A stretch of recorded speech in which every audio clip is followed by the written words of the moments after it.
Hello, hello, hello, everybody. Wow. Hello. Welcome to our very first Chaos Protocol Patron-Only live stream. Woo. Y'all already know who we are. It's me, GM Connie. And right next to me is C. Thomas, our lovely, lovely producer and dramaturg, who is also going to be our host / MC tonight for me, because gods know I will just go on rambling on tangents like I am right now without their help and assistance. Some quick announcements before we just jump right into our very special world building lecture. As a reminder, the next installment of the Chaos Protocol is coming out this Saturday. That is July 8th at 8 p.m. US Eastern Time on twitch.tv/Transplanar RPG as usual, which we are so excited to share with all of you. We've been scheming. We've been cooking up schemes. We've been cooking up very, very evil schemes in the back rooms. Another announcement is that tomorrow, Thursday, July 6th, is when episode 2 of our podcast version of the Chaos Protocol comes out, which is fully edited, sound design, background music by Marissa Ewing of Hemlock Creek Productions. So if you find it difficult to watch live streams for any reason, the podcast has got you. And of course, if you're a patron pledged at the Agent of Trance tier or higher, you get access to podcast episodes at least a day early. So that's already on the feed. So if you've already listened to it, I hope you had a good time listening to the fully edited version of that. But yeah, I think those are all the announcements. Yes? We're swapped on the overlay. This is I give Connie the producer stick for one day, and here we are. Not the producer stick. All right, there we go. We're swapped you're on back. The wrong mic. Oh no! let's just start with those two things right away. There we go. How about this? How am I sounding now? Do I sound better? Yeah. Okay. Yeah. There we go. Yeah, for you at least, because I'm on the right mic in call, but not. Okay. Not on Zoom. So everyone's been listening to good Connie, but C's listening to bad Connie. Connie. You got the bad Connie. Are there any other announcements I'm missing, C, before we hop right into the stream? Well, no, but maybe I should introduce myself. Oh my God, please do. Skipped over that part a little bit. Hi, go ahead. It's me, C, your producer for the Chaos Protocol. It's me. Hi, I'm here also as the TA for this Professor Chong's tabletop workshop. I'm going to be keeping an eye in chat. And making sure that everything is going well producer-wise. And I'll be playing host, as I've been doing for our mission debriefs. If you've watched them so far, they're very funny. The one coming out tomorrow, in the first 30 seconds, absolute madness, absolute wild bullshit from both of us immediately. So that's how this is going to be. I can only imagine. I'm listening to the Animal Crossing soundtrack in my ears, and I think with that, it's about time to get ready. And I think that's so great, too. Connie, if you are. Yeah. Yeah, so, let's do it. Welcome, everyone, to Professor Chong's Tabletop Workshop. I'm your TA. I wish there was a good pun for that. If you have a good C pun for a TA, drop it in chat. You'll get extra bonus points if you do. We'll decide what that means later on. But to start us off, Connie, on this incredible world-building stream, Fate's Handbook Trans Edition, as we all know, as we may all well be aware, the Chaos Protocol and Transplanar RPGs shows in general are set in non-colonial anti-Orientalist worlds. Specifically, this campaign spans a non-colonial anti-Orientalist multiverse. So let's just start it off with me asking you, what does that mean to you, generally speaking? What does it mean to create a non-colonial anti-Orientalist multiverse, bringing that up from the scale that we had in Campaign 1? Yeah, so if you're here and you're familiar with The Second Stranger, then you know what we meant by non-colonial anti-Orientalist world when it came to Endake, which was just like one plane, right? Like a single, like a continent, some islands, is that the world did not hinge on any sort of bioessentialist world building, even ones that are seemingly benign. And what I mean by that is any sort of culture building or system building or city building or any sort of world building based around race or fantastical conceptions of race, like species, even ancestries or heritages, in terms of a fantastical mode. Like, there's Aarakocra who live in the mountain peaks and can fly and have a culture around flying and being birds, right? Or like there's a race of dryads who live in the wood and they like peel the bark from their skin to carve tomes of knowledge, right? Like that's bioessentialist world building. Even if it seems benign, even if you don't ascribe inherently negative traits to any particular race, which is typically the direction I see people move in when they try to challenge any sort of racist fantasy world building. Which I think that's better than just being like, orcs are inherently evil. That's like, definitely a step up from that. But I kind of always like to take it a step further and just go, well, kind of what you look like just doesn't have anything to do with your upbringing. It has nothing to do with your values. It has nothing to do with your culture. It has nothing to do with what you are good at or bad at or how you view the world, right?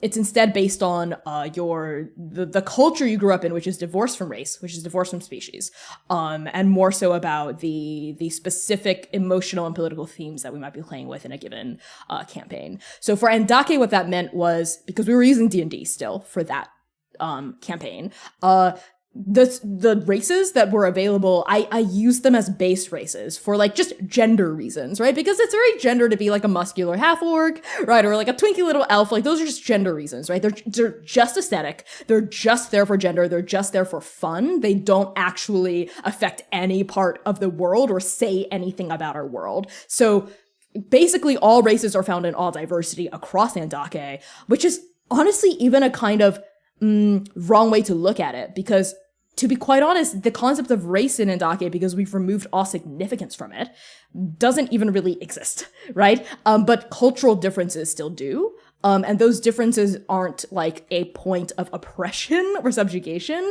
They're a point of celebration and strength. That is very much like part of the world building of Andake, and something I'm casting a wider net for the Chaos Protocol. Which does not use D&D 5e, right? It's system agnostic. We're going to be doing multiple systems, actually. Instead of system agnostic, it's more like system polytheistic, because we're using a bunch of different games. I'm going to very quickly hit pause there and just quickly go back to what I mean by your race doesn't define anything. It means you can be a bird person like Dewey, right? Like, but that doesn't necessarily mean you can fly just by being a bird person. Like, you could be Dewey and like be able to breathe fire, and like talk to fish. Like has nothing to do with what you look like, right? So this way you can have a dwarf that can hang upside down like Spider-Man on cave walls, right? Or like an elf who can like bench press a ton, like 1,000 pounds, like 10,000 pounds, like, race has nothing to do with your capacities, magical, cultural, mental, emotional, anything like that. So going back to the pin, I'm going to unpin it. Talking about the Chaos Protocol, unpin. What this means is no matter the system we use, no matter the settings we play in, whether it's like a space cowboy western, or a dark fantasy post-apocalyptic world, or if we end up playing like vampire, or werewolf or something, like, or something no matter the system, something more modern, exactly, it's still gonna abide by those tenets, right? So if there's any canon setting, for example, Blaze in the Dark, have the canon city of Duskfall, right? If there's anything in canon world building that kind of like creates friction between my conceptualization as a GM of a non-bioessentialist world, then I'll just remove it, right? So that's the thing that I'll remove. Speaking of the Wild Sea, I think this is a really fantastic system in a lot of regards. One of the things that I did change significantly was its approach again to fantasy race building, because they still do, there's something in Wild Sea called bloodlines, which is essentially like it's like heritage, right? They don't use the term race, and the way they do bloodlines is very much like there's no bloodline that is evil, or there's no bloodline that is inherently bloodthirsty or anything like that. So I think like the intentions are good, but there's still like there are still spider people who like do things that spiders do, right? Or like cacti people who do things that cacti do, but that's just stuff I'm removing as well from the Wild Sea, right? I'm like, there are cacti people because I think that's cool. There are spider people because I think that's a cool idea for what you can look like, but that has nothing to do with the culture. It has nothing to do with the nation building. It has nothing to do with action building. So that is a very basic foundational approach to non-colonial, anti-Orientalist world building. What those two terms additionally mean goes beyond just removing bioessentialism, right? It goes toward the way we even think about conflict on a multiversal scale. Because I think so much of especially serious and emotionally resonant story making and narrative crafting ends up just kind of by nature of how we tell stories as people being metaphors for things that we face in real life. Right. So whether those are metaphors for racism, or sexism, or aspects of oppressive culture that people are commenting on with their art, like patriarchy, or anti-blackness, or police violence, or occupations of nations by other nations, right? Or even mental illness or things that are more personal. Like all art, I believe, is thematic, even if you don't intend to do so as an artist. So it's important to me that I'm intentional with the themes and the metaphors that we're playing with. One of our campaign lines are racism, transphobia, homophobia, fatphobia, ableism. So those things are never going to be played with, like in any sort of way, metaphorical or thematic in our game, right? There's never going to be like a metaphor for like fatphobia in this character, even if we're trying to deconstruct it, because I just don't want to touch that. Like that's not what I'm interested in telling stories about. And that also goes toward like, a non-colonial world is a world where, fat people are not shamed or oppressed simply for being fat, right? Like a non-colonial world means one where there just isn't racism. Like that's just not a conflict that we're going to explore, because I'm just not interested in unpacking racism creatively in this medium, at least. Maybe through a short story, maybe through a book, because those are solo ventures where I, can control, and it's not a collaborative improvisational storytelling structure that exposes other people to potential harm. No racism, sexism, none of that, like very, very much off the table.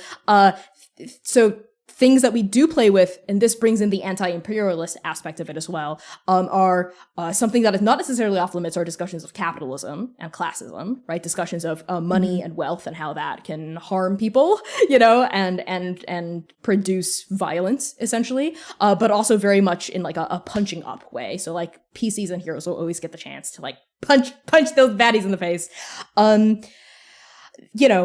This also means that the way I approach and discuss various cultures within the various galaxies that we're going to travel to is not ever, like, I never want to situate it from a colonialist perspective, which means that the agents of trans are never going to be voyeurs or tourists or saviors going into a place and just saving them. They're not just going to go to a place and just like be outsiders who like fix all of their problems, right?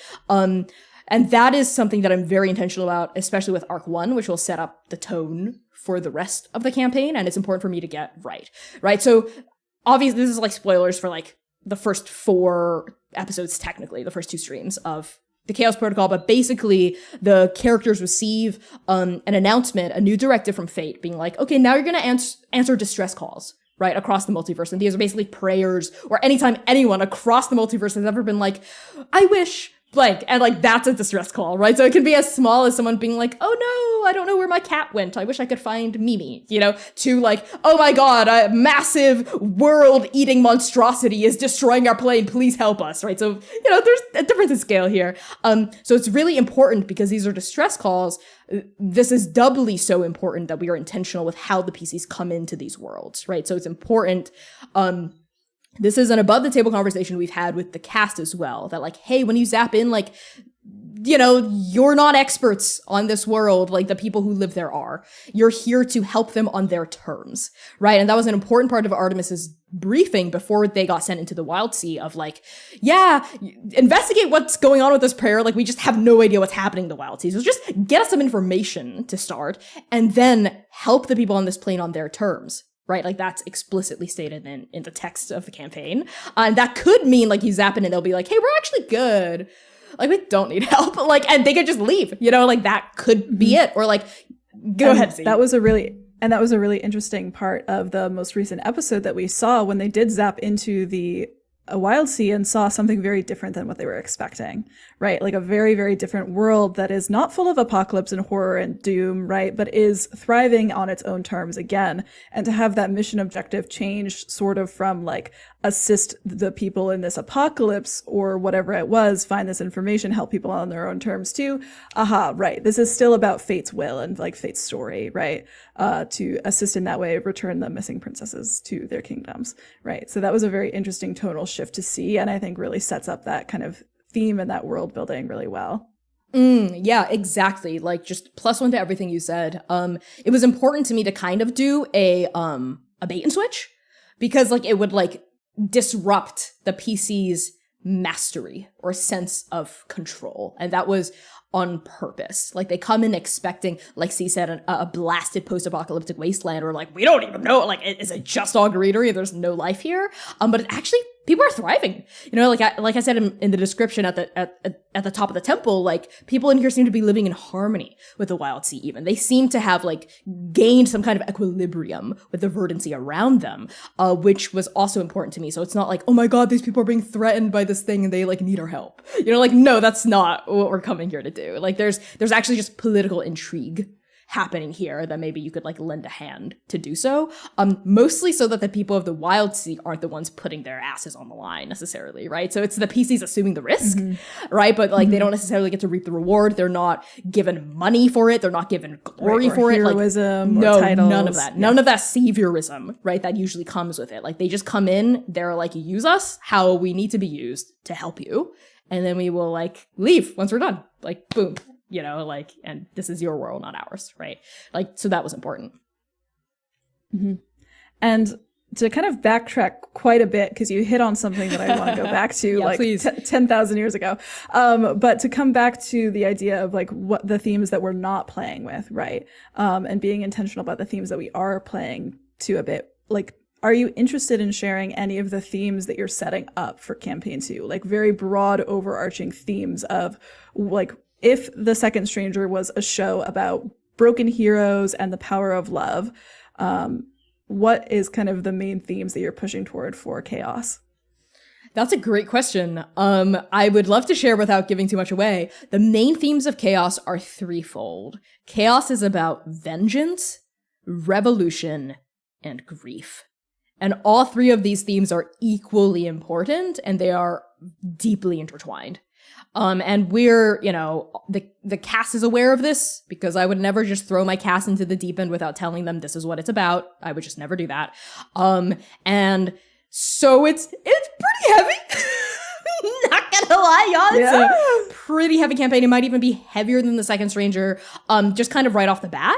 And in terms of just like the sheer intensity of the kinds of themes we're going to be grappling with. But I'm very excited to explore them because the way that we are intending to unpack these themes is kind of like my own love letter to myself as someone who's always been dissatisfied with how mainstream media has tackled these themes as well. Like I'm really not satisfied with how mainstream media. Magneto was right.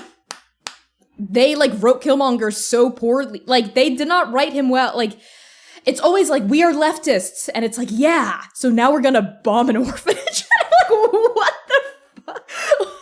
Like, what? You know, like they just go villainizing true leftism, right? So like specifically the theme of revolution is my love letter to like leftism and my love letter to like, okay, this is what someone who like actually has a spine, right? Who actually has a backbone would say about revolution, who's not necessarily fettered by like a mass media sort of situation, right? So just like rest assured that we are being very reflexive and intentional and honestly very like kind of like radical leftists about what it means to enact revolution and vengeance as well, because I've also been historically dissatisfied with revenge stories, just in media in general. I feel like they can either be like a weird, it's almost always, why are revenge stories almost always just a commentary on misogyny, which is fine, you know, like if I think revenge stories, I think like exploitation films, I think horror, I think Final Girl, you know, like, which is fine, which can be like, go girl kind of moment. But I'm also like, I don't want to like, you know, for that to resonate. You also need you have to go the 90 minutes. You also need the 90 minutes of setup where you see like extreme brutality against this final survivor, right? Like, yes. And then you get to the 20 to 15 minutes worth of like revenge right at the end.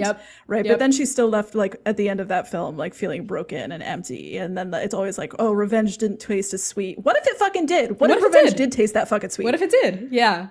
And like what if we didn't have to like see the horrific misogynistic like, you know, brutalization of this woman, right? Anyway, so, you know, grief is another third and very important pillar of the story. And it was important to us. I feel like we're dropping very obvious clues about that, for lack of just like straight up spoiling things. And that's intentional.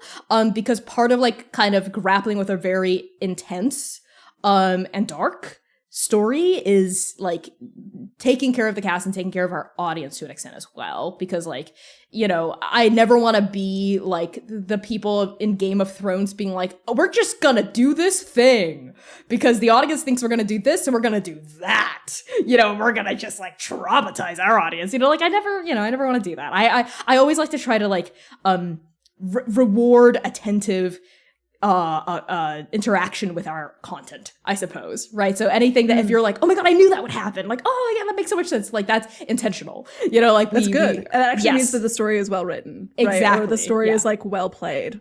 Yes, and you have strong themes and you're playing to them, and that's 100%. Yeah, we do the foreshadowing. That is the thing we do. Yeah.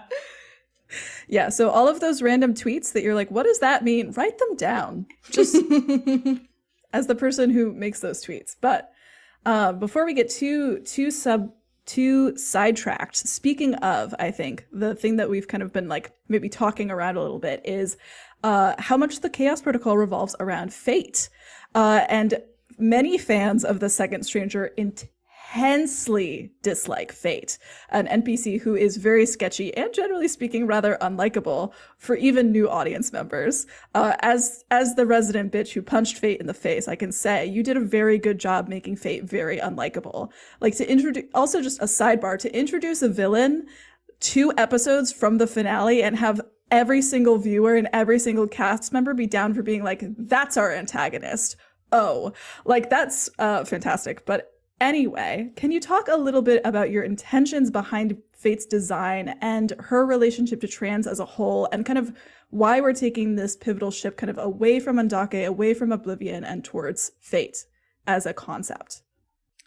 Yes, I can talk about all of these things. First of all, if you intensely dislike Fate, good, because I made her intensely dislikable for a reason and on purpose. She kind of sucks. You know, she's not a good person because she's not a person. She's a precept. So she doesn't really, so that's important to state.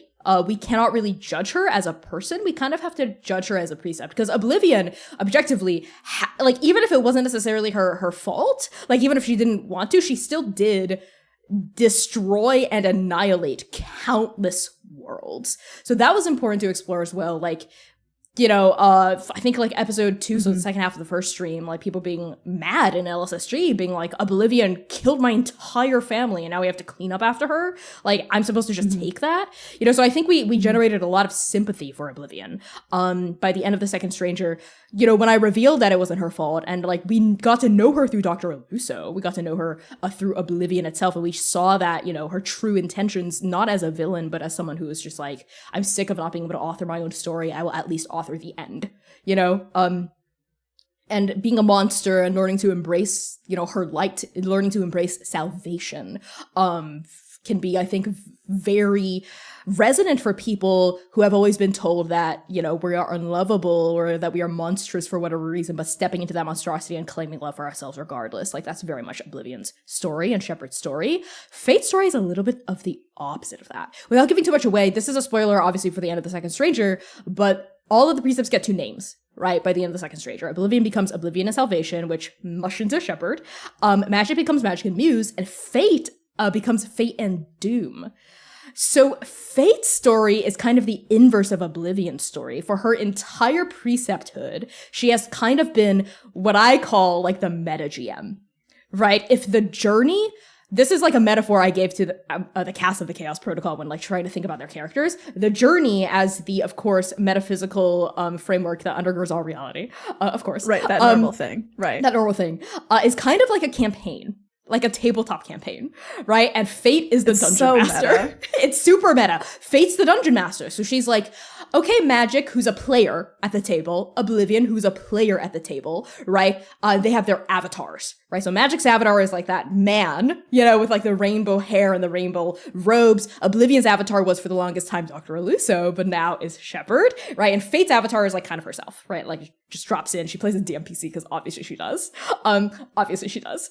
So she's just very much like, okay, this is how the campaign's gonna go. Like, here are all these little stories and subplots and side plots and like things that are happening. Oh, and there is like a central narrative, but I'm not gonna like tell you guys what it is, you know? Oh, I didn't like that you did that. No, you should do that instead. You know, so kind of It's like a actually very... that just doesn't work, and that it just doesn't doesn't matter work. if you get a nat 20. Exactly. Oh, the It nat doesn't 20, you know what, that doesn't matter, because disadvantage. Oh, you got another nat 20? Triple disadvantage. Why? Because I said so. You know, so like Faye is kind of like a douchebag DM who just wants to tell the story that they've written in their head, right? And they don't respect the agency of the other players at the table. This was what she was like before the end of the Second Stranger, right? For basically all of reality up until that point. So now she's kind of like, without giving too much away, Fate's kind of at like a crossroads, because Oblivion was like, I whipped your ass, first of all, and you're gonna change. You're going to change. And Fate was like, okay, fine. Fine. So Fate has to accept that she's also Doom, right? Which, like I said, is the inverse of Oblivion having to accept that she's Salvation, because Fate's journey is a journey of reckoning with all the hurt she's caused, with reckoning that she's done some really bad shit. For kind of bad reasons, you know, like she's kind of controlling. Yeah, you know, she's a little bit of like a dictator, like in some ways, a narrative dictator. And she has to learn to let go of control, right, and to let other people tell their own stories on their own terms. And Fate, I think, is also something that a lot of us can resonate with too. If you've ever made mistakes, right, and felt like a terrible person, because that's hard. That's hard. If someone tells you to your face, like, hey, you really hurt me. I'm really hurt by that. And the rupture you caused cannot be repaired. You know, obviously the person you hurt, their feelings matter, right? You know, but having to sit with that of knowing that you hurt someone and something about that is irreparable and that there are people out there who just fucking hate you and there's nothing you can do about it. They're just gonna hate you. Sucks as well. You know, so Fate for the longest time is so used to being the hero. She's so used to being like the author of the story that now it's kind of like, okay, well, I guess I have to accept that I'm flawed too, which can be hard, right? Which can also be hard and is also very human. Mm-hmm. I don't think there's a single person out there who hasn't dealt with like that. Mm-hmm. It also is kind of very much like quote unquote, like gifted kid burnout, when you realize that you're not actually like as maybe capable and perfect as you thought you were, like letting go of perfectionism also as a tool of like self-identification, right? I think a lot of people are like kind of forced into this box of assuming that they like have to be perfect all the time, right? Because part of Oblivion's story was also understanding that like that annihilation is necessary too. Like you said, nobody is ever just good or just bad, right? And for her, that means that she is not just bad. And for Fate, that means that she is not just good. Right. So there's that balance there that has to be struck, and they're two very different stories. Exactly. And one could argue that Oblivion's story in some regards is easier than Fate's, because it's one thing to like step into loving yourself and another thing to step into like realizing that you're not maybe as good or infallible as you thought. You know, it's a process of humility and shame and guilt and grappling with those negative feelings, as opposed to like grappling with like the, you know, often difficult but honestly ultimately uplifting journey of learning to love yourself. You know, so those are the differences, and that's where I like try to infuse a little bit of complexity into Fate, because yeah, she sucks. Like, don't get me wrong, she sucks. Like, she does. She sucks major doo-doo. But she is also like a deeply complex character. And that's kind of the heart of Transplanar as well. Like, damn be the day where I just make like just a character that's just a villain. One note, just a villain or just a hero. Like, that will never happen. Like, never, ever, ever. And at my table, I just don't think it's possible. Like, that's just not how I think. It's just not how I make art, right? So that's the intention, you know, behind the design of Fate. Yeah. it's very interesting when we kind of like joke about having hot villains, but I don't know if Transplanar has ever really had a villain. We've had antagonists, right? Which it's not a damning word, right? Like villain is never just like one thing that you can be. Like it's a series of antagonistic choices to whatever like the PCs are doing, which is really exciting. And I think that like as we continue to develop this like rapport and this understanding, and like it's kind of a hard pill to swallow for a lot of viewers, right? Like, and I think that's something about Transplanar that can be challenging for like some people to like get into and be able to like to understand that like this whole campaign we're gonna stick with fate, right? Like we've left Ndake, we're not there anymore, we're telling like a different story, and like hopefully that is something that we can like all as like an audience and as storytellers like be able to like hear and see and like witness that story and like hold that complexity, not just for Oblivion but also for fate. And I think that'll be like a really interesting process. So in terms of that, just very quickly before you go on, like I just want to like reiterate that, like, thank you for saying that, C, actually. And if there's something that I like would like to communicate, I guess, to like the greater audience and fan community of Transplanar RPG, it's that, yeah, like to get the most out of the show, because we put so much into it, like very much think about and approach all of the characters, especially the antagonistic ones, with the same kind of like curiosity with which you approach the heroes. Because like, you know, Adam at first blush was just like a shitty white dude, and he is just a shitty white dude. But it was important to me to even complexify Adam, right? So like Fate, I'm not asking you to like her. That is not what I'm asking, right? It's not gonna happen. That is not gonna happen. But I am asking for folks to like be curious about her perspective, which doesn't mean accepting it. You know, it just means like, and you know, that just leads to like a richer narrative tapestry. And I think like what you said, see, you're right. Transplanar can be a difficult series to consume, especially for people who maybe like first come to us because of the branding or what they've heard of our branding. Like, oh, we're all queer, we're all trans, you know, like, oh, like we're non-colonial, you know, like, oh, this is like a safe, happy. And I'm like, that is not. We have moments of levity, we have moments of fluff, and it is very much about trans joy. Yes, we are unapologetically queer, but that also means that we, you know, like we have fucked up little meow meows, right? We've got yeah, but also like it also means that like the kind of words that we say so often, like non-colonial and anti-Orientalist, also mean deconstructing our notions of good and bad, right? And that can be very hard. Speaking as a white person, right, like specifically for white audience coming into a show like The Second Stranger or The Chaos Protocol, it can be difficult to let go of like some of those puritanical values, right? Especially when interfacing with some of the more difficult avenues of the media and things that we're exploring. But one of those things is that this is all like very much intentional, and it is like, again, like you're not supposed to necessarily like what's like the antagonist necessarily, but also like story is generated on conflict. If we were like all happy all the time, that would be a very different campaign. And the like campaigns that are all happy all the time doing like very wholesome things are really great, but those aren't the kind of stories that we're interested in telling as a cast and as like a collective of creatives, right? No, exactly. Like we are a very complex and complicated series that, and like you said, the words we say have meaning, that deals with difficult topics that may be challenging for some viewers. Like it really is. Like our show isn't necessarily always everyone's cup of tea, but I think no art that is good should be, right? Art that aims to please everyone is bland. It's a Marvel movie. I'm sorry, like Marvel movies can be fun, but like, right. You know what I mean? Like they don't mean anything. They don't matter, right? And that's the opposite of my thesis as a storyteller. Like ultimately at the end of the fucking day, like I want my stories that I tell to matter. I want them to evoke strong emotion, even if that emotion is like, wow, this is not for me.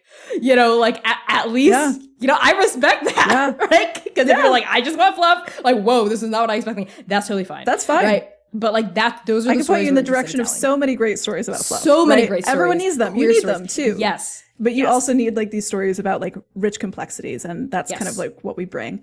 And Ozra has asked a really great question that I think we can maybe pivot to about like how do you start to build that complexity? And similarly, like how do you actually start taking those intentional steps as a world builder? What is your process? And maybe like you can speak to the processes that we have, but I want to like hear your take on it first. Like, what does it mean to actually build this complexity in from the ground up when like designing basically like you took a lot of time in between campaign 1 and campaign 2 to like start thinking about and designing specifics for like this kind of massive undertaking. So like, how did you find that journey, and like what are some of the processes and steps that you took as a storyteller and as a facilitator kind of the grand scheme that all of us as like producers and cast members will kind of exist in? That is a great question, and it has many answers. I'm going to start with the most specific and tangible answers to the broader and arguably more important ones. So the specific and tangible answers I have for you are, I come from a screenwriting background, so everything for me starts with the themes, and I just told you all the themes for this show. It's vengeance, revolution, and grief. So I thought about like, okay, what are my theses around these themes? I'm not going to give the theses away necessarily because I think that would spoil the campaign, right? But those are, excuse me, that was a funny noise. But those,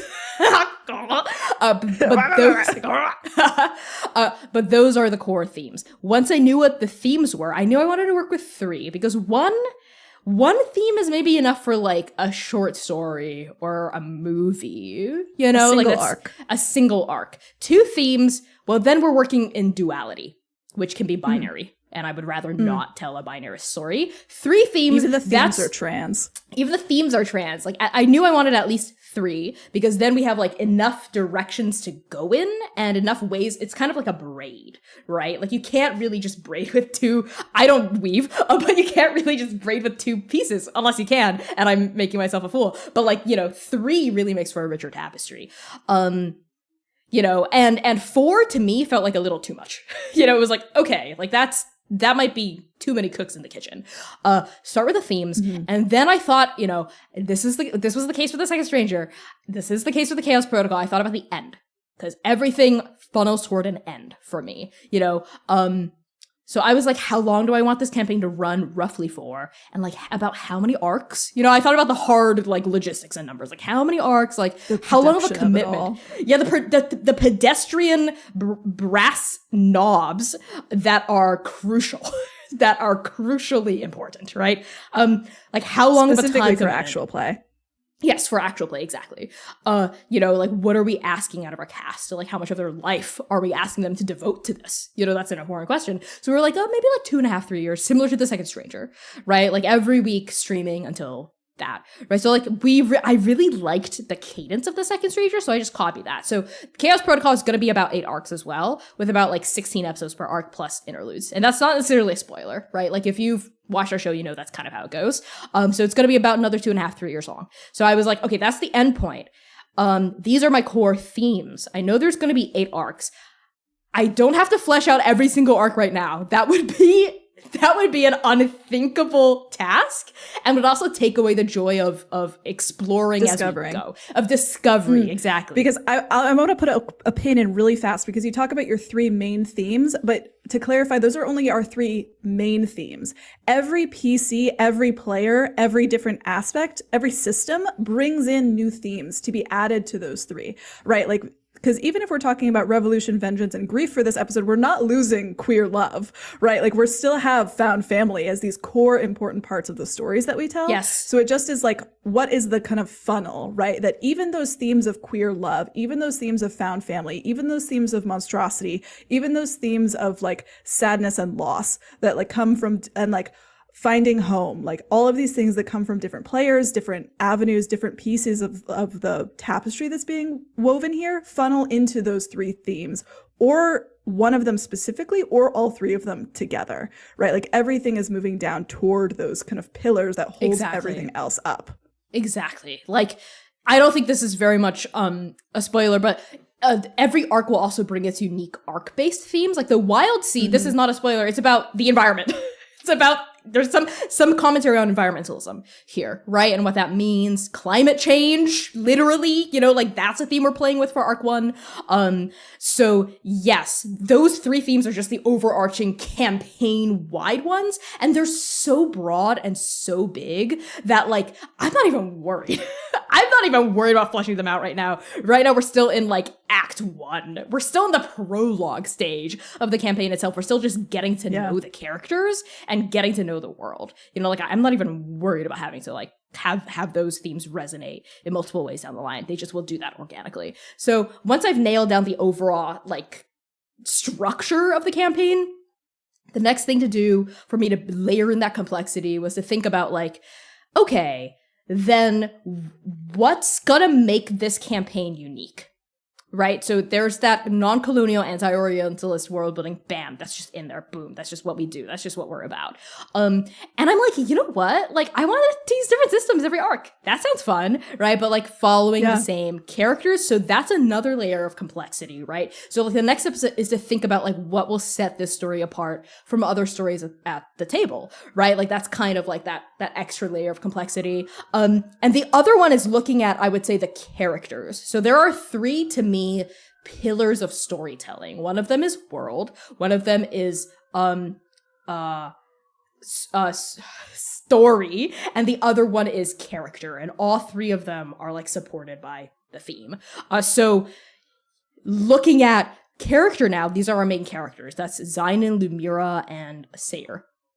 So working a ton. And this is where like C shines as a dramaturg. They're kind of like the player liaison here, right? C comes in and they do a ton of dramaturgy with each player. Like, tell me about your character. And this isn't just stuff like, how do they grow up? Like, what's their favorite food? That's part of it as well. That's really fun, right? But it's also like, what do they want? Why can't they have it? What do they actually need? What's preventing them? And it's not even about their character necessarily either. It's also about the player. What story do you want to tell through your character too? And I think this goes back to like, what is the core of this question, which is how do you take those intentional steps? Is there a process? Yes, there is. And it takes a lot of time. Like, we'll get into this, I think, in our mission debrief that's coming out tomorrow, but we had like 8 or 9 session zeros. Like, we had a ton of session zeros where we talked to the cast in depth about these themes, about what we would want to say about these themes. It took like 3 to 4 hour long session zeros to generate these characters in their most basic forms, right? We've been working on this for months, and Connie has you've been ideating about what campaign 2 would be since around probably like arc 6 when we were pre-recording. So that was 3 months in advance of whenever it came out. We probably have been ideating about campaign 2 for almost a year now at this point, right? And those months in between the Second Stranger and the Chaos Protocol were pivotal in giving us enough time, to be able to tell a story with this level of intensity and world building and complexity and focus, I think. Right. Because it's one thing, especially in a lot of APs where it's you get one session 0, maybe, and maybe a session 0.5. Right. But maybe this is I'm talking 10. I'm talking 10 easy. Including false starts. Not including false starts. Those were additional besides. No, the you're right. You're right. Actually, session zeros. Right. Yep. And that doesn't include private one-on-one conversations that I would have almost weekly with the cast about their characters. Right. So there's it takes a lot of time and intention. Right. And that's what I would say. If you were interested in telling a story with this much complexity, and this much dedication to what it teasing out these themes and what that process looks like, it takes a lot of time and it takes a lot of intention, right? And we've been paying our cast since we brought them on for the work that they were doing pre-stream, pre-starting stream, because they the whole cast has been working so hard since March, basically, weekly, really dedicating a lot of time and energy to that. And I think that is something really, really important too. When we talk about what the process is for making a show like Transplanar. Exactly. And it's not always feasible for every table or even what they want. So I think it's, you know, this is what works for us. This is what we do. This is what we're interested in doing. Your artistic process doesn't have to look like this. You know, you don't have to do like That's 12 really session true. zeros, you know, before you even want to start streaming per se. You have to have at least one, at least. But you don't have to like, we go hard. We go hard. Yeah. And not everyone has to or wants to. And I just want to make that clear. Mm-hmm. But that is what works for us, and that is how we're able to layer in the complexity. Now about the general, but arguably, in my opinion, more important advice is honestly to just be a well-rounded person.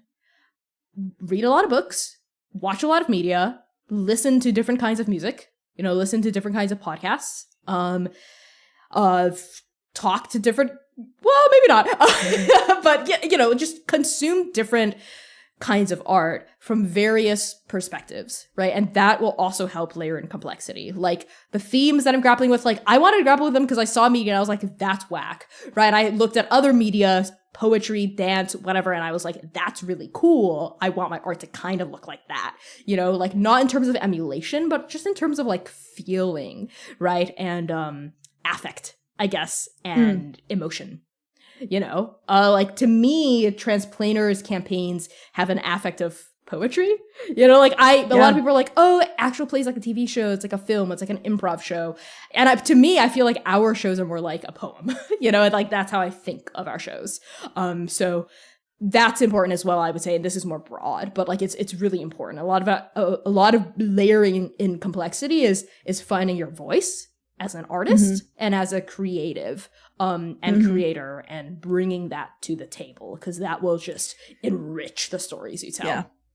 Yeah. And this, I think, goes into, I saw another question from Azra in the chat about like recommendations for intentional world building. And it honestly starts like with you, right? It's not necessarily about like what kind of world can you make. It's also about how you see the world, because how you see the world will influence your ability to world build. Because it's like, I'm of the opinion that you should be bringing yourself and your story to the forefront of anything that you do, right? There is only one person who can tell your story, and it's you. Trying to emulate somebody else's story, I think, can get into some really tricky territory, right? But if you're taking time to like understand what it means to world build, and what like to really like take a deep delve, like read like Black feminist scholars' work, right? Like when you're like thinking about what it means to be decolonial, reading like Indigenous histories, reading Indigenous like modern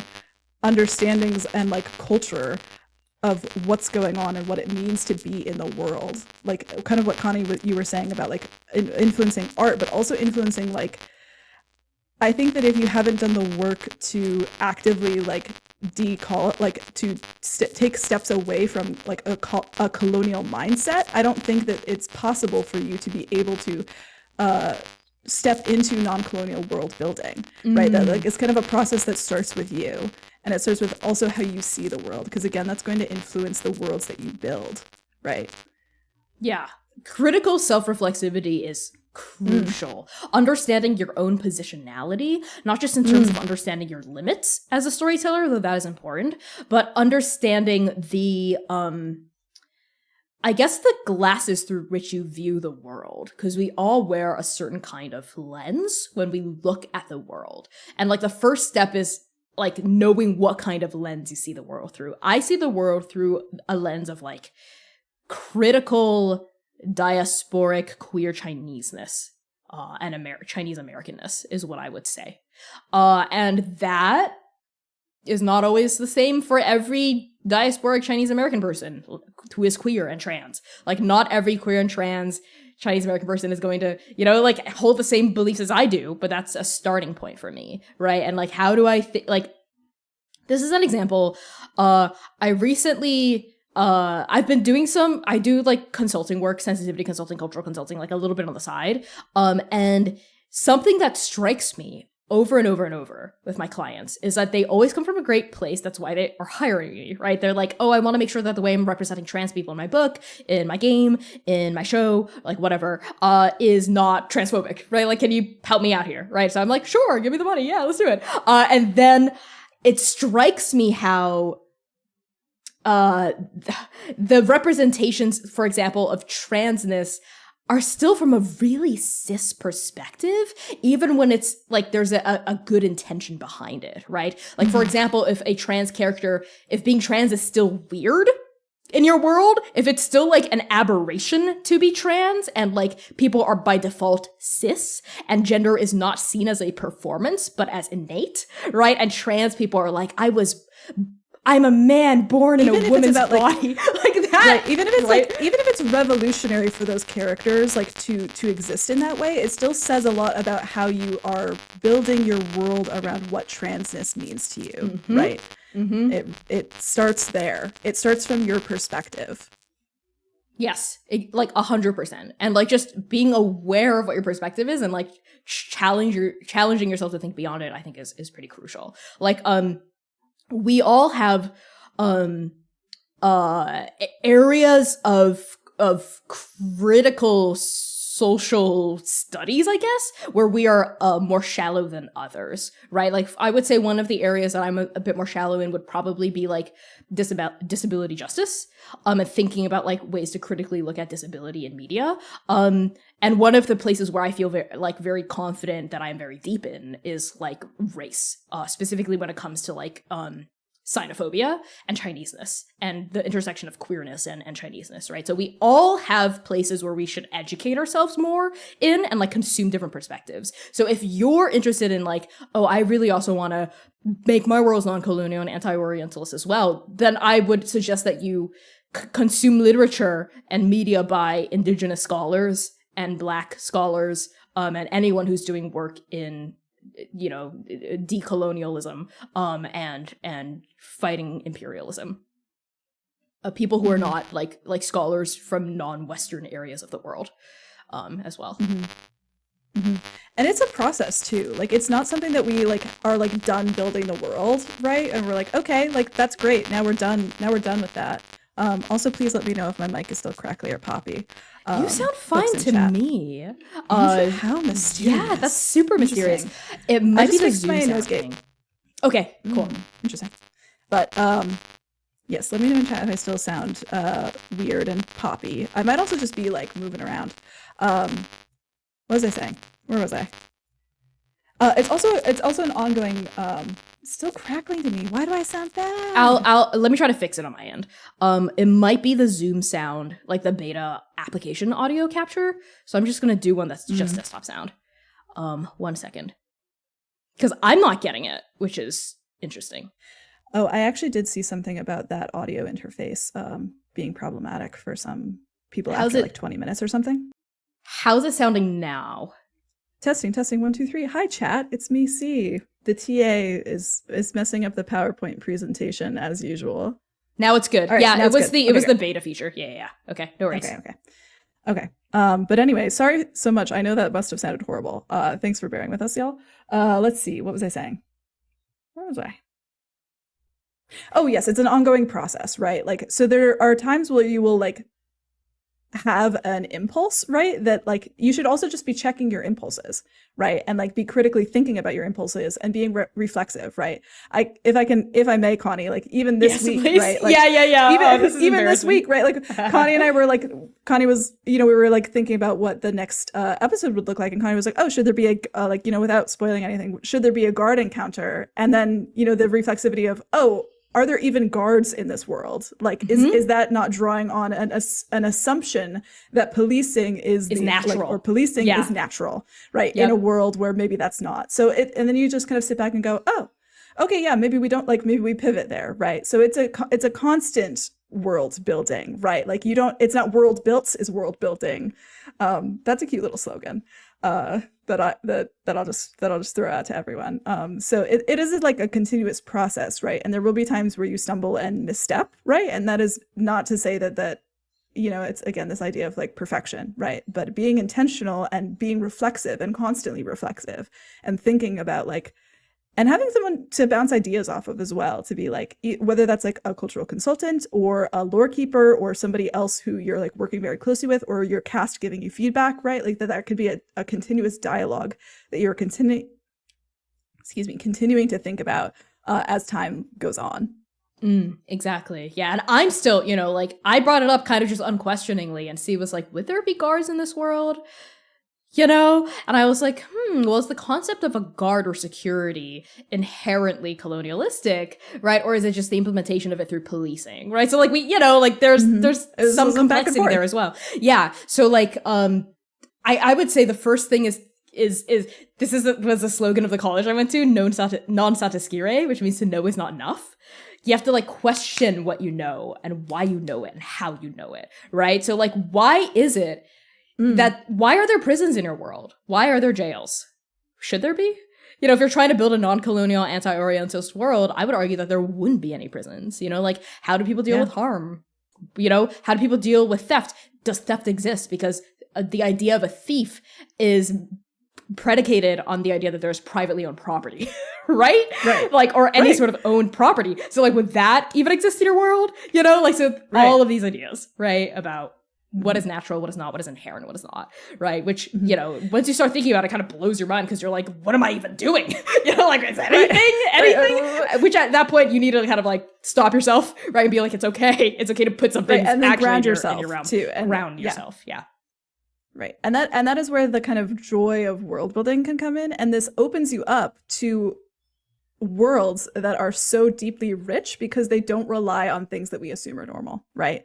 Like, what are the alternatives to a jail, right? Or to a prison, right? And maybe you look through some abolitionist, like, scholarly texts to, like, for information about what does that look like. And this actually feeds into our next question when we think about utopia, right? And utopic futures, because we are not utopic worlds. We are non-colonial and anti-Orientalist worlds, right? So there is a difference there in, like, what we mean when we say utopia or what our function of utopia is. But let's pivot now to specifically talking about the Transplanar Reification and Nourishment Syndicate. Yes. So trans is in a really interesting position because everyone dislikes fate. But if we're thinking about, like, how we intentionally world build, trans itself is also a non-colonial, anti-Orientalist world or place, location.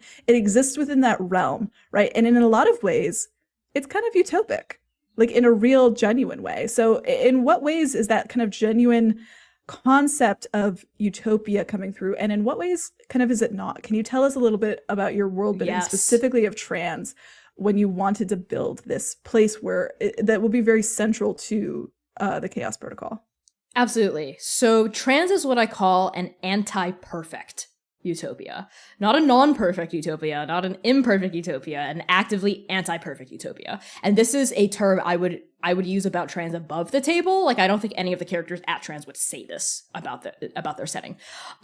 So here's what I mean by that. In the ways that trans is honestly a pretty chill and ideal place to live and to work, is that it's a gender utopia. Like, you'll notice that in my descriptions of trans, like, there's all kinds of people of all kinds of genders and no genders as well, living at trans and working at trans, like, you can express yourself however you want, like, all kinds of pronouns, no pronouns as well. And, like, that was just, like, step number one. I'm like, I can't build a place called trans and have it be weird about gender.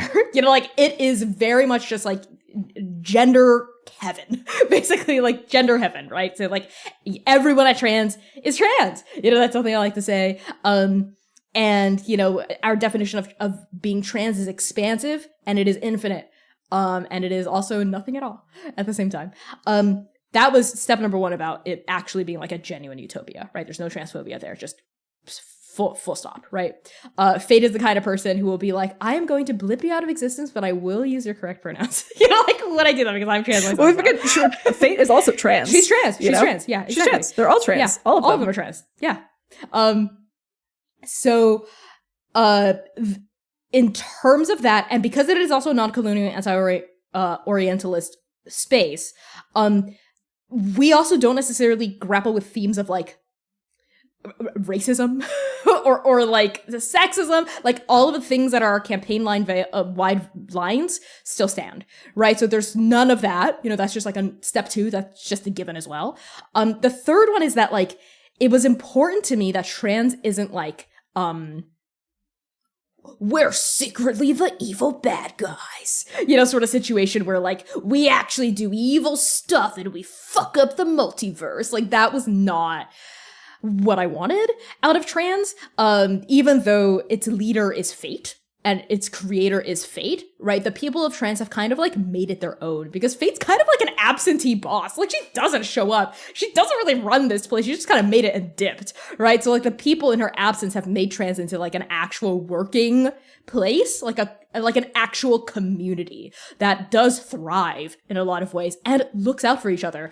I'm gonna pull up the setting guide right now. There are 8 departments at trans. There are 8 departments at trans. One of them is called community operations. And that department is in charge of just like taking care of the community, stewarding it, right? So they're in charge of like helping mortal resources, which is their version of HR, like handle conflicts and dispute. Like they put on events, they like help take care of the elders, they like help the youth, like they put on like parties and they like organize, just like any manner of events and opportunities and workshops and like mutual help situations. Like it's very much like an ideal. Like my approach to designing community operations was very much from like an anarchist mutual aid kind of like we are interlocked and our survival depends on each other sort of situation, right? So community operations is kind of like the bedrock of trans in a lot of ways, right? And there's other branches and other departments of trans as well.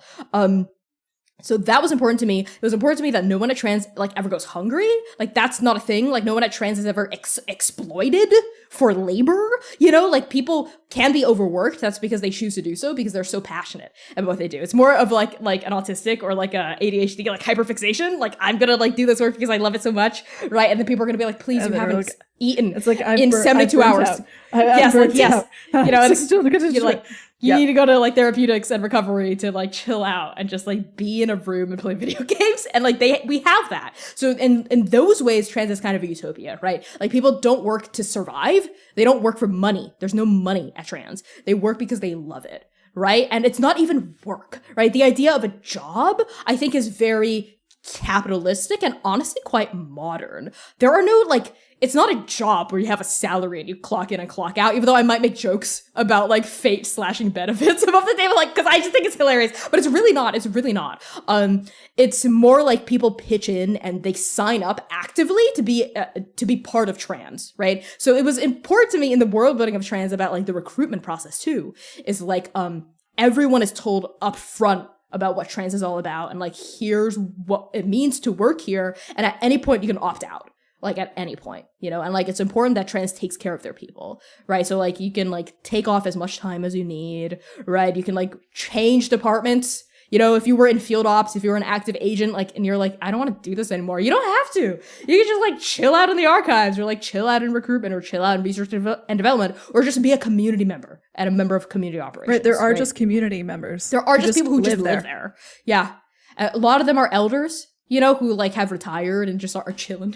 It's like a retirement community. Or, a lot of them are just people, or like children of people at trans who like don't want to necessarily do the kind of work that trans has to offer. But that's quite rare because I think there's a lot of people at trans that like 99%, if not 100% of the people there are like genuinely passionate about the syndicate and about the work they do, right? So like, that's kind of what the utopic side of trans is all about.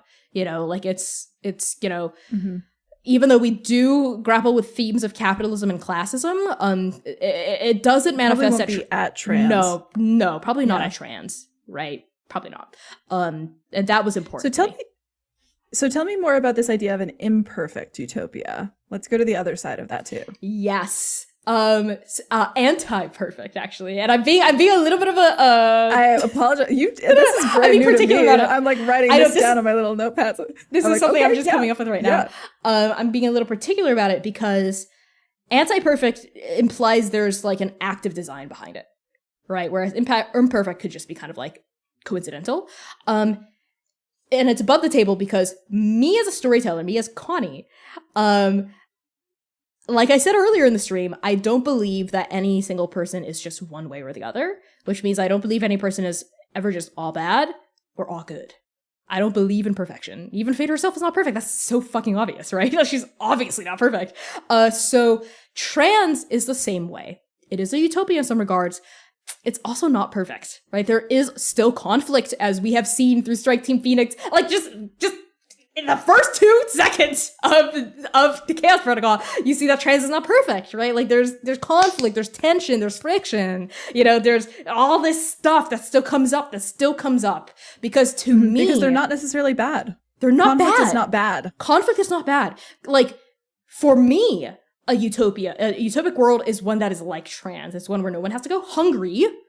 You know, like, we don't work because we have to. We do work. We do stuff because we like to, you know, like, if I could just tell stories all day and like play video games and like help people out with their own projects, like, that's what I would do, you know, regardless of, honestly, if I was being paid for it or not, because that's my passion. You know, I have to work to live because fuck capitalism, right? But people make art because it is so human to just make art and do it and help people. It's so human to just cook for your loved one. It's so human to just, like, you know, to tinker with things and make games and tell stories, right? So going back to trans, there is still conflict, there is still tension, there is still friction. And like, that's part of the anti-perfect part of it that was intentionally built in. You know, I'm like, this is not a world, because my definition of a utopia is not one where no one argues and everyone is perfectly happy all the time. Like, everyone's happy 100% and like no one argues and there's no conflict and there's no stress and everyone's fluffy and everyone's safe and everyone's safe and everyone's safe. You know, I think like perfection and safety always go so hand in hand. Like, I have a very complicated, I would say, relationship and conceptualization to the term and the idea of safety, specifically in queer spaces, and trans spaces. And trans and Chaos Protocol and Transplanar, I have always been very intentional about we do not pretend to be perfect, and we do not pretend to be like perfectly safe all the time either. Like, goddamn, just look at the stories we tell. They're really intense, you know? So that's what I mean by it is an anti-perfect utopia. It is a place. Yeah, go ahead. Yeah. So where does that differentiating coming in? Because it's not a safe space necessarily, but it is a brave space. And I think that trans reflects that a lot. Yes. So here's Connie's little spiel about safe spaces versus brave spaces. My hackles always raise when I'm thinking about the actual play community, right? Or ecosystem rather, where channels or streams label themselves safe. And it might come from a place of good intentions, like, oh, we like don't tolerate transphobic, right, or oppressive thinking, like, this is a safe space for you to just be yourself, your own identity, without like being attacked. Like, I get that, but you also can't promise that, because so many people have different ideas of what safety means. To so many people, safety means I will never be challenged ever, or like I will never be uncomfortable, or like my feelings will never be hurt, you know, or like I will never feel invalid, you know, intentions aside. And I don't promise that. I can't promise that. That is not something I'm interested in promising. That is not even something I'm not interested in promising. It is not something I'm interested in striving toward. I'm not interested in striving toward a world or striving toward a place where no one is uncomfortable ever. Because I think that it protects white supremacy. Yes. Like, the idea that actually it upholds white supremacy. Yeah, it does. Actively. And this idea that like discomfort is inherently unsafe is very much rooted in white fragility and white supremacy. So dismantling that, again, like kind of from the ground up, as not just world builders, but also as like space curators, right? I think is really important in differentiating. And again, that kind of understanding of how we operate, like from our own perspectives, then bleeds into the work that we create, right? Mm-hmm. Like, and that's how that continues to operate, I think. Exactly. Highly recommend you researching like brave spaces versus safe spaces if this is like an unfamiliar conversation to you. Yes. So just very quickly, what I mean by brave spaces as an alternative to safe spaces is these are spaces where people are encouraged and you feel supported in voicing difference, right? It's a place where conflict isn't like, oh God, that's a terrible thing for us to shy away from, but it's seen as like a normative part of just being in a space with other people who think differently from you. Like, it's very normal to have conflict, right? But a brave space is one where like I feel comfortable approaching someone being like, hey, what you said made me feel like I felt XYZ when you said ABC. I would appreciate it if you XYZ, you know, like that's a place, you know, and not fearing that this person would like either shut down, be like, oh my God, I'm so, like, be like super, super self-flagellating, or like attack me in return, you know, or like say it's okay, but then like subtweet about me afterward, or like some shit like that, you know, like a brave space is when we're actually very open and like, we feel supported in being open and upfront with people that we like might have an issue with, right? And it's also a place where we say very openly and like proudly, like, you know, discomfort is fine. Like, it's not a bad thing to feel uncomfortable. Like, let's interrogate what it means to feel uncomfortable versus like actual harm. You know what I mean? And like being able to differentiate the two and not being scared to have a conversation even about differentiating the two. Because I feel like a lot of the values in like quote unquote safe spaces I've seen have been used to just shut down conversations and like prevent people from sharing their perspective, as opposed to actually open those discussions up. Which again upholds Puritan values and white supremacy. And this, of course, is not this, of course, like, you don't fucking converse with Nazis. Get fucked. Right? Like, this is not about conversing with like racists or transphobes, right? This is about people who are in your space and in your community, right? Who are also like members of said community. It's not about like... Yes. Blanket statement. Like, this is not about just political discourse with right wingers. This is not about people who are actively, you know, white supremacists or racist or all that shit. Yeah. This is for when nuance applies. It doesn't apply when you're telling a sexist pig to get fucked, right? Like, that's always okay. Yeah, it's always okay to tell a sexist pig to get fucked. Yep. Yeah. Yeah. So on that note, did I answer the question well enough about anti-perfect utopia that is trans? I think so, yeah. I think so.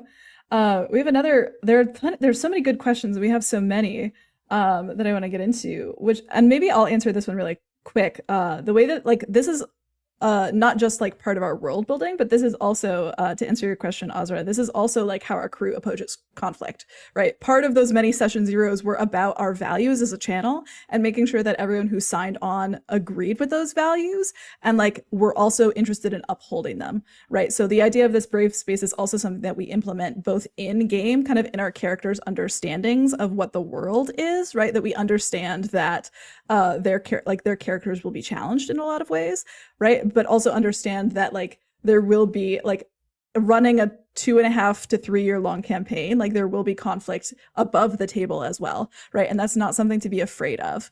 And we also have, like, we specifically hold space for feedback, which is something, a part of every single decompression ritual that we do, right? So that is like an intentional part where you are welcome, and not just welcome, but prompted to bring up conflict if it exists, like, for you in, like, at and above the table, right? So that can look like a, hey, like, I actually really didn't like the way that you treated my character, and I don't think that it speaks to the themes that I'm interested in pursuing. Can we change that? Or it can be a, like, hey, Connie, this is something that actually didn't sit well with me. Like, can we change it for the next stream, right? Like, those are both things that have happened, like, off air in our decompression rituals and will continue to happen, right? And it's part of the, like, culture of our work above the table, and like as a channel, like, to continue to uphold those spaces, not just like in our Discord server, not just in our world building, but also in the way that we interact as a cast and as a, like, general collective of creators.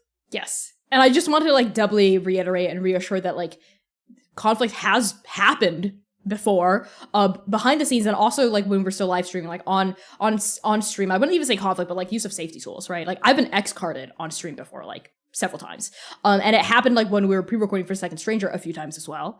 And, you know, like, during decompression, which is always off air, like C said, like, different people have brought up various issues that they've had, and, like, we've always strove to, and I would say, like, successfully address those issues, insofar as, like, we have honored the values that we established in the beginning, which is to, like, listen openly and take steps to rectify whatever issues might have arose.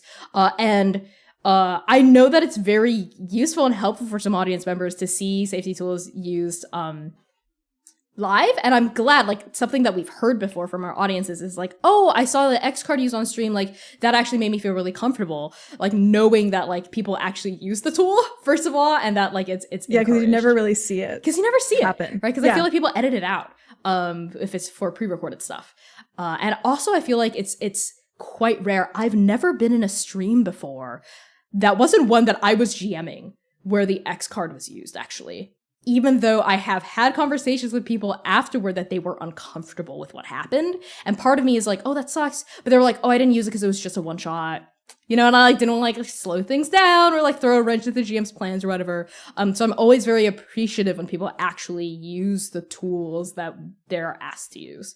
But I also, you know, I understand when people don't, but you know, I think it's always better to create a culture where, because I think that still comes from a conflict avoidant space. Like, so going to a place where that's not straight away from. 100%. So bring it kind of, we got a little off yes, topic we did. there My for a apologies. little bit. So bringing us back to trans as an organization, you mentioned that we have like different subsections and different things that people do. We were at like an hour and a half already. So can you give us a very brief overview of what the syndicate actually is? Because we got a taste in those first 2 episodes, but now we're jumping into the wild sea, right? So can you give us like a very brief overview of how trans actually operates? Like what is the day-to-day trans experience like? Yes. Beyond like the poetic Connie descriptions of what this place is. Sure thing. I'm going to pull a little bit from the setting guide I've written for the Chaos Protocol. So Trans is the Transplanar Reification and Nourishment Syndicate. They are a secret interplanar agency that serves fate and magic, right? So before the events of the Second Stranger, Trans's job, their primary directive was to ensure that fate's will would come to pass. After the events of the Second Stranger in the beginning of the Chaos Protocol, the Syndicate's primary objective switches to answering distress calls that fate has, that fate is just revealing that exist, right? That is caused by oblivion, right? So Trans itself is comprised of strike teams that embark on missions to various planes. It's also comprised of administrative workers and, of course, the 3 Hands of Fate, who are a triumvirate of experienced leaders, of which C plays one of the NPCs, Artemis.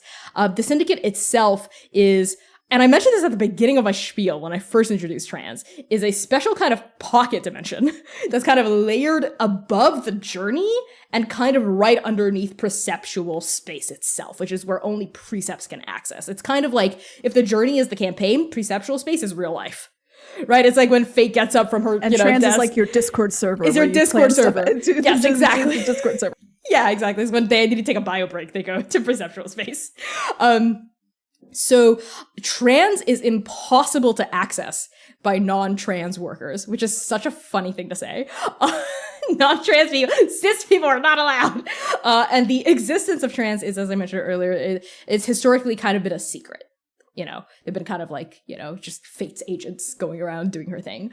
So Trans itself is comprised, as I mentioned earlier, of 8 departments. And those departments are field ops, who are the bread and butter of Trans. These are the strike teams. Like, they go out onto missions and they do the specific mission's objective, but they always also have a secondary objective, which is just to like collect information about the plane they go to, right? So they like collect information, right? Like they take pictures and stuff like that. And they when they come back, all of that information goes to research and development, which is another department that takes all of the knowledge and assets and resources acquired by field ops, and they do like experiments on them, right? They catalog them and not experiments. I'm so sorry. The C as a dramaturg is like, no, not experiments. I mean, like, they just do research. Research. That's what I meant. They do research on them. They're called research and development. This is not the URL. Research.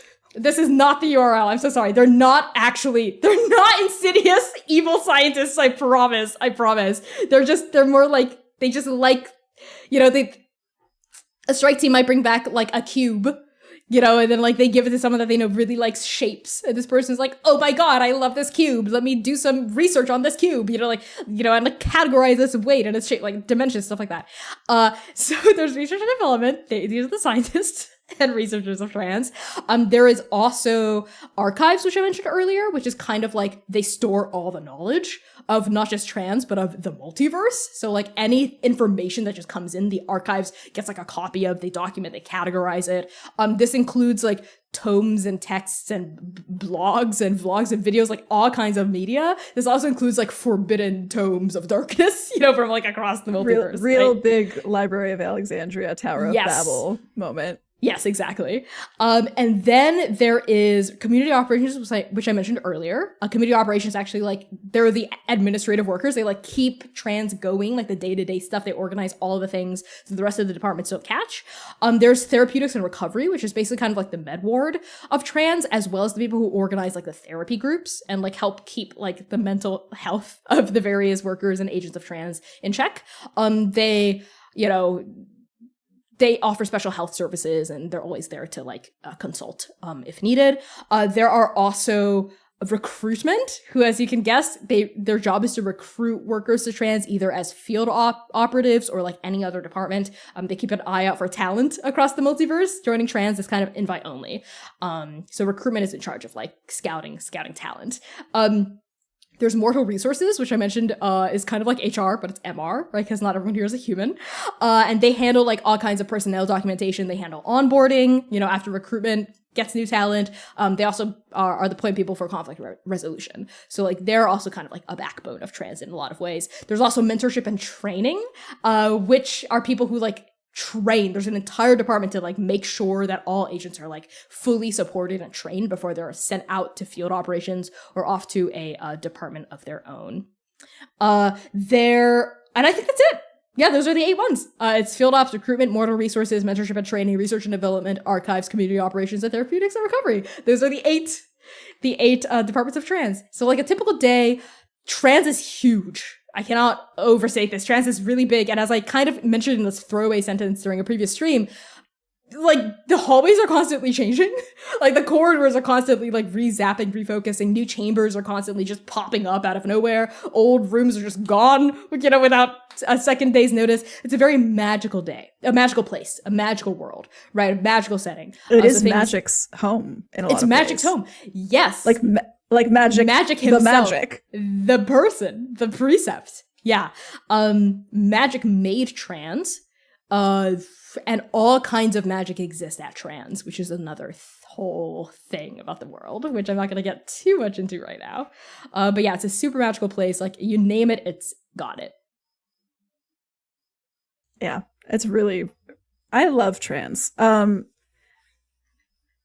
It's so exciting. There's so much delight. There's so much delight in trans, I think. And just being able to see like the fact that there are also like farms, right? It's also like a self-sustaining community, right? Like this place is big enough to have like places where you grow your own food. There are animals here, right? There are like giant pieces of nature, right? Like even right outside Artemis's office, there's an entire forest, right? And these are just kind of like these pocket places that live here so that anything that you want also exists in this place, I think. And that's like, exactly a super neat part of world building too. Yes. Like a therapist's office could be like a sunny meadow, you know, it could be at the bottom of an ocean, or it could be like floating in the middle of space, right? Mm-hmm. And it's so delightful. Okay. Let's actually like side back into the first world that we're going to, because we had some great questions about it from Nate Rose. Specifically, let's like pivot away from trans for half a second to go back to the Wild Sea. So what kind of made you want to make the Wild Sea the first world or system instead of using it in a later arc? Kind of what was the drive between bringing the Wild Sea in? So we see trans and then immediately we see the Wild Sea. There were several reasons for this. One of the reasons was, so I was really waffling on whether or not we should use D&D as the first system, you know, because, you know, that was like a conversation we had, because we were like, that's what we used for the Second Stranger, you know, but then we were like, we said this at the beginning of the Second Stranger that we were not going to use D&D forever, and we're not. We're moving away from D&D. We're not going to be using D&D for the Chaos Protocol. Just straight up, we're at not. all. We're not. Not in any of the 8 arcs. Nope, or any of the interludes, we're not.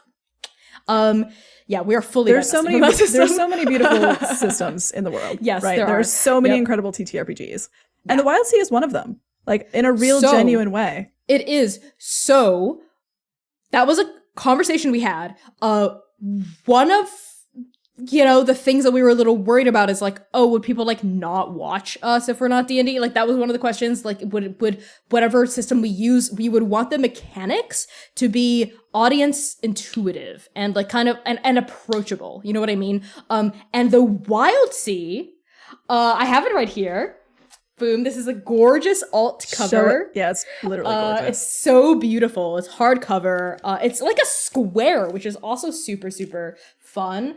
It's beautiful. It is absolutely gorgeous. Let me just like see if I can look at the cool ship, right? It's really good. It's super great. The Wild Sea is kind of similar to D&D in that there's a ton of character customization ability. So like that was honestly the biggest draw. It was a huge draw, actually. It was super like I actually spoke to the publishers of the Wild Sea and I asked them about like their intentions behind the design of it. Like we hopped on a call because they're one of our sponsors. And they were straight up like, yeah, like Felix Isaacs, the guy who made it, was like very intentional about like this. We think that this could be a system that could like replace D&D 5e in a lot of ways because it has a lot of things that people who enjoy D&D would enjoy, which is rich character customization options, right? Like if you love tweaking around with builds, trying to min-max, or be like, I want to be a moon druid, like with this, like you can do that here. Like there's a ton of just like crunchy little options and little ways that you can maximize your input and output and stuff like that. And it's also they're fun also to all put together. really narrative. It's also, that's the other thing. It's extremely narrative. So the core resolution mechanic of Wild Sea was one that really spoke to me as a facilitator of an actual play series. Basically, it's a graded scale of outcomes. You'll have kind of picked up on this as we played through it last stream. That it's based on a dice pool, quickly assembled based on information on your character sheet. You just grab a certain number of d6s. Also, it's only d6s, which is super, super easy for anyone to just have at their home and easy to put together. And you just throw the dice. And as long as there's at least 1 6, that's a success. Boom, that's a triumph. That means you get what you want. If it's like a 5, 4, or a 3, then that is a conflict. You might get what you want, but there's kind of like there's a complication. And if it's a 1 or a 2, that is like, I think it's called like a failure, or it's called something else. A disaster. So you don't get what you want, right? And like there's some kind of narrative complication and drawback. And if you ever get doubles of any kind, then there's also a twist, like an additional twist. And the fun version of this that makes Wild Sea super approachable for like narrative focused tables is that technically anyone at the table can suggest a twist. It doesn't have to be the Firefly or the Game Master, right? So I think there's a lot of tools and the ways that this system is built that is super friendly for people trying to find an alternative system from D&D for the first time. A lot of people suggest PBTA games as an alternative to D&D as the first thing you do. I think that can be massively hit or miss. Because PBTA was one of the first systems I tried. It did not click for me at first. And I would have given up on it entirely if I hadn't been so goddamn fucking stubborn. And now PBTA is kind of my bread and butter as well. But like, PBTA was kind of intentionally designed to be dense. It was intentionally designed to have like 1/3 of anyone who ever like interacted with it just not get it. So if you've ever read or tried PBTA and you were like, I don't like this or I don't understand what's happening, that was by design. That was on purpose. Which I have complicated feelings about. Not all of them are negative. But that was important while we were juggling different systems, because one of the systems that we were thinking of was like a PBTA game for like our first arc. We were like, oh, that's so Connie. Like Connie is like super, super experienced with like doing PBTA. Like it would be very transplanar. But I'm like, I don't know. Like PBTA, like the moves can really push the story in a specific direction. And I don't know if that's something I necessarily want for the first arc necessarily, like we'll see. And then the Wild Sea kind of came because I also knew about the kind of, arc-wide themes I wanted to play with. Like I had a setting kind of in mind already. Siren's Song was a setting that I was kind of playing with. I wanted a place that was like recovering from like a climate apocalypse situation in a remote location. And then I think it was you, while doing research onto like, okay, what are some RPGs where there's like an apocalyptic event that happens? The Wild Sea just came up, and like read through like the free quick start or something and was like, this looks like it could be a fun match. Yeah. Right? Yeah. And we also knew that if we didn't do the Wild Sea for Arc 1, just based on the setting things we had already planned for it, we probably weren't going to use it again. So we were like, it's either like some of the other systems we were looking at. Like now or never, really. Now or never, basically. Yeah. So that was another reason why we decided to use and some of the other systems like could be pushed to like later arcs, really. And the Wild Sea is also really, really great and really interesting insofar as I have played nearly 60 different systems at this point in actual plays, like on streamed games, and occasionally in home games, a few of those. I've played a lot of systems at this point.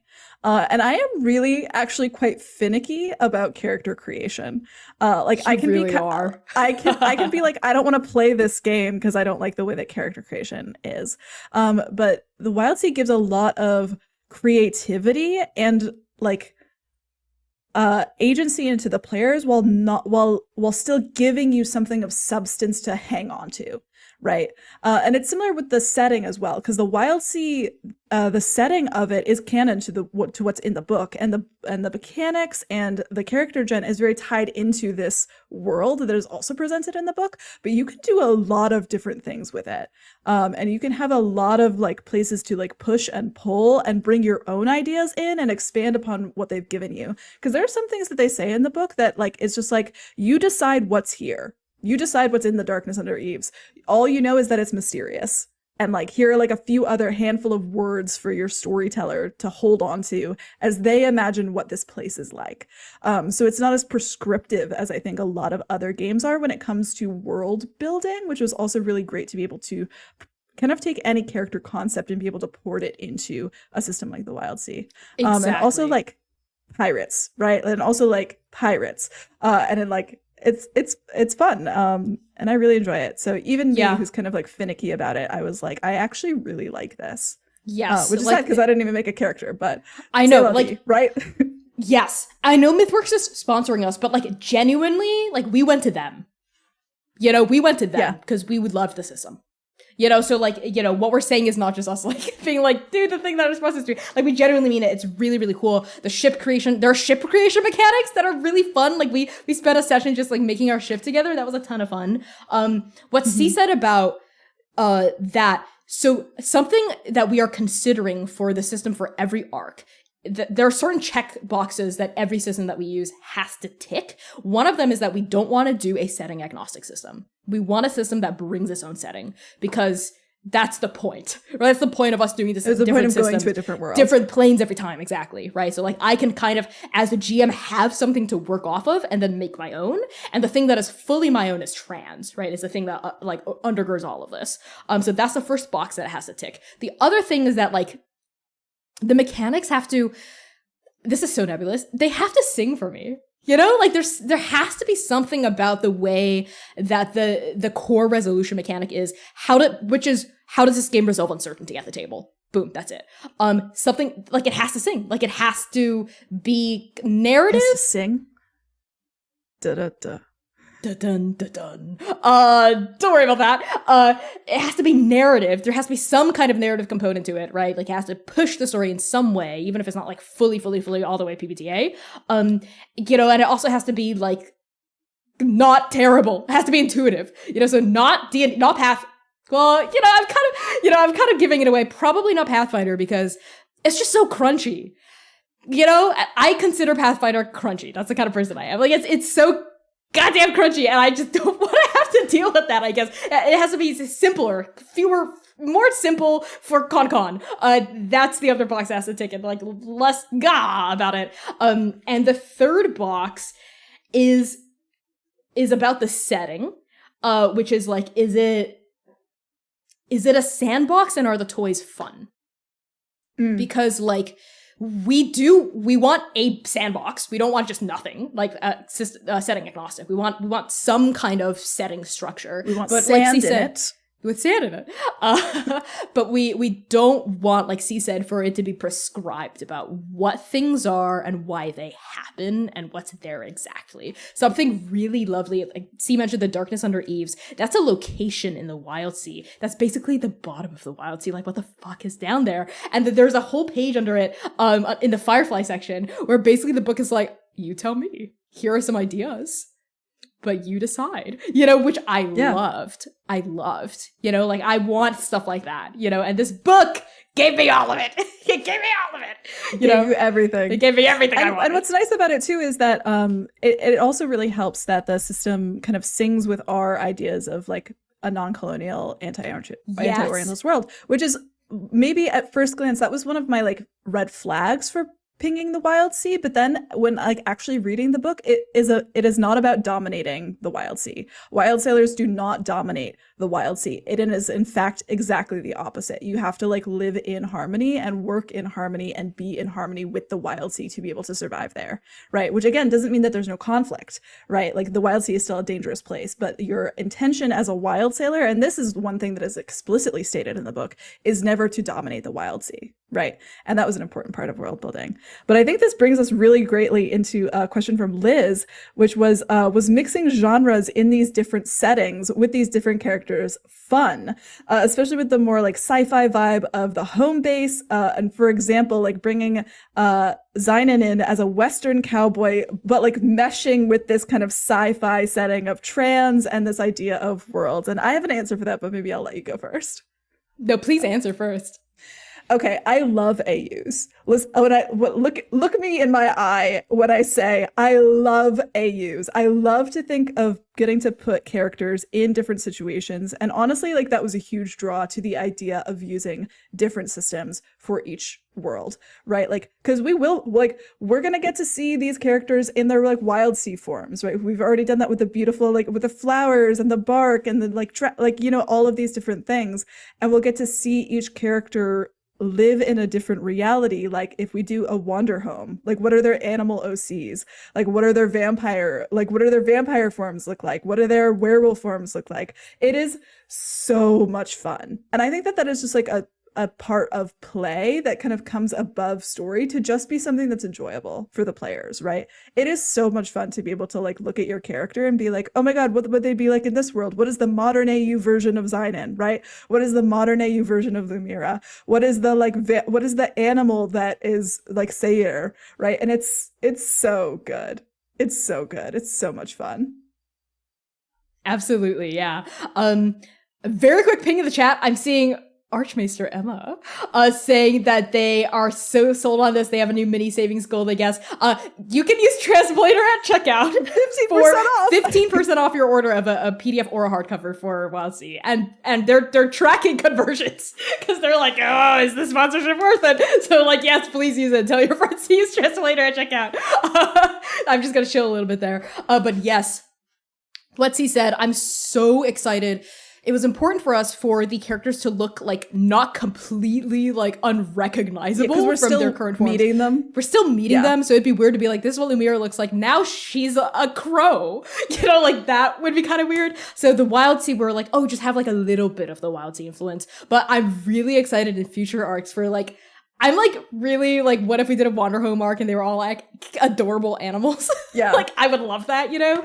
And like the like sexy vampires, you know, like with the ruff and the tunic that's open all the way down. And it's so fun to be like, okay, like what clan are they now, right? Like, and yes. That'll be part of my job as a dramaturg, honestly, to be able to pour over our own character ideas and like designs and themes and so on. And honestly, that's like it's a really fun challenge for me to be able to be like, okay, like let's really think about like and that I think it helps you engage with the system too.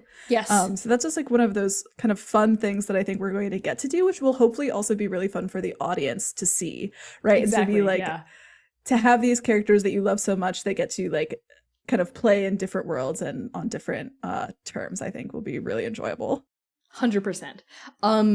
And I think something else that maybe Liz was also asking was about like mixing genres in trans, because Zynon's a Western cowboy. Trans is more sci-fi, but it still meshes so well is kind of what Liz was saying. And I like, that's a lot of fun. So this is kind of a fun fact. When I was first writing out the description of trans, like and describing the people that were there, you might remember that there's a character with a mechanical cat, you know, that goes through the train. You know, there's a character that's like waving at the person. Initially, my descriptions of the people at trans were like they were like fully monsters, right? Like tentacle people, like kind of Monsters Inc. You know, and the C read over my notes and they were like, okay, this is Dial Back the Monsters Inc. dial back the Men in Black. Let's make it a bit more mortal, a bit more relatable. And C brought up the really good point, actually, of being like, it's important to be able to see trans agents as like actual like Black and brown and Asian and Latin people, in addition to like also having like more monstrous or wacky designs, right? So like that was an important part of it. But that said, even in all these myriad forms, like it's like trans is all magic. Right? All kinds of magic from all kinds of infinite worlds. So technically all genres exist at trans, you know? Like you would not be remiss to find someone who's completely in black and white. You know, just like kind of like Spider Noir, you know, like very Spider-Verse, yeah. People are animated in different ways, just like Spider-Verse a little bit, right? But crucially, there's only ever one version of you. And I will not elaborate. There are no Connie. AU versions of you. There's no Spider-Verse actually in that way. There's only ever... You can only just AU yourself by going to the place. But you're still you. And there's never any other you. So there's no like AU... No branching timelines. There's no... Yep. So that's... And we're not gonna... There's no branching timelines. There are infinite worlds. No branching timelines. And that's all I'm gonna say. That's all I'm gonna say. Very interesting. Very, very interesting. All right. Chat, if you have any more questions, drop them in now. We're getting on 2 hours if you have any other questions. But Connie. Yes. Till then, if we don't get any more questions, thank you everyone for watching. But Connie, for now, can you give us an ominous, because I know that you won't give anything that's not ominous, an ominous 8-word teaser about an aspect of trans's world building that you're super excited about without giving anything away? A challenge. 8-word? 8 words. Very specific. I wrote these questions beforehand. A place where dreams come true. Nightmares 2. Oh, very nice. Very, very nice. Very nice. That was good. I know, I'm pretty impressed. I like made that up on the spot. I'm pretty impressed with myself. That was good. That was really great. Okay, it looks like we don't have any questions right now, which is really great. Thank you all so much for coming to Professor Chong's Tabletop Workshop. I have been your CA. Thank you so much for that, Nate. Your CA. I'm your CA. Thank you so much for everyone who took literal notes, apparently, which is hilarious. Excellent students. Merch drop soon, just by the way. I'm just going to put that out there. Yes. We're working on that. We're revamping our merch store. That's all I'm going to say. Yeah. Professor Chong's Tabletop Workshop Star Student merch. Who knows? Let's squeak on it. That's my teaser. That's my teaser for you. Lovely. Well, thank you, C, so much for being incredible CA and my co-host here, my MC. My MC. Hey. MC and CA. Hey. Yes. Hey. Very quickly before I sign off, I realized I never addressed what's up with the Oracle. Why is the Oracle like that? And my answer is, he's just a little guy. Yeah. They're just a little guy. What do you mean? They're just a little guy. What do you mean by that? I have been your Game Master Connie. My pronouns are they, he, and she. You can find me across the internet by Connie John, PYCONNICHAG. C, do you want to do a quick sign off for yourself as well? Yes, absolutely. Hello, everyone. My name is Cia, they, them pronouns. You can find me all across the internet at CPlaysRPG. Thank you so much for having me, Connie. It has been great talking with you, as always. Yes. Please remember, the podcast version of episode 2 drops tomorrow. Give it a listen, even if you watch the stream. Like, it's edited and sound design, and it's gonna sound like really, really, really cool. And the stream, our third stream of the Chaos Protocol is this Saturday, July 8th at 8 p.m. US Eastern Time on Twitch at Transplanar RPG. So tell your friends about this, tell your family, tell your pets, tell your dog and your cat and your parakeet. We always love to see you all in chat for that. Thank you all so much for being such incredible supporters of our stream. Like, seriously, like, this could not happen without the support of our patrons. So thank you so much for being such incredible patrons and supporters. We love you all so much. I will see you all tomorrow on the podcast feed tomorrow, and in the Twitch stream on Saturday. And be show. Have a good one. Bye.